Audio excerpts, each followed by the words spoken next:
বাংলাদেশে ফিরে আসবেন সাবেক প্রধানমন্ত্রী শেখ হাসিনা, অংশ নেবেন নির্বাচনে।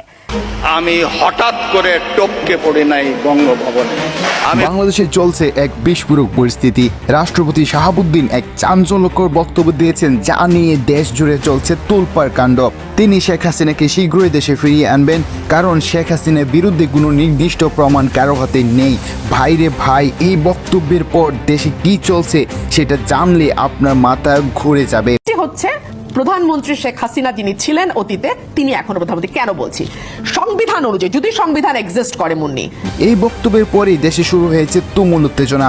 রাষ্ট্রপতি শাহাবুদ্দিনের এমন ঘোষণা অনেকের কাছে বিস্ময়কর মনে হয়েছে। আমরা ঢাবি স্টুডেন্ট কালকে যেভাবে মার খেয়েছি, আমাদের ভাইদের যেভাবে মেরেছে, আমি নিজেও ইনজুরিতে আছি, আমি তারপর আজকে আন্দোলনে আসছি। আমরা কিন্তু এতদিন ধরে শেখ হাসিনার বিরুদ্ধে নানা অভিযোগ শোনা গেলেও রাষ্ট্রপতির এমন কথা সবাইকে নতুন করে ভাবতে শিখিয়েছে। রাষ্ট্রপতি স্পষ্টভাবে জানান, কোনো প্রমাণ ছাড়া শেখ হাসিনাকে বিতর্কিত করা যাবে না। তাই শেখ হাসিনাকে অবশ্যই কিছুদিনের মধ্যেই দেশে ফিরিয়ে আনতে হবে।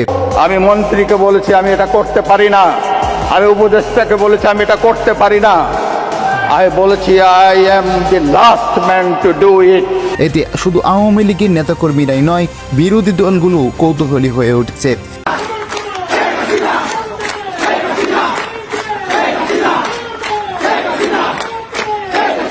প্রিয় দর্শক, এই উত্তেজনাকর পরিস্থিতিতে আপনার কি মনে হয়, রাষ্ট্রপতি কি আসলেই শেখ হাসিনাকে ক্ষমতায় ফিরিয়ে আনতে পারবে? এই ষড়যন্ত্রের হাত থেকে আপনার মতামত কমেন্টে জানিয়ে দিন এবং ভিডিওটি শেয়ার করে সবাইকে সাথে নিয়ে দেখুন এবং চ্যানেলটি সাবস্ক্রাইব করুন।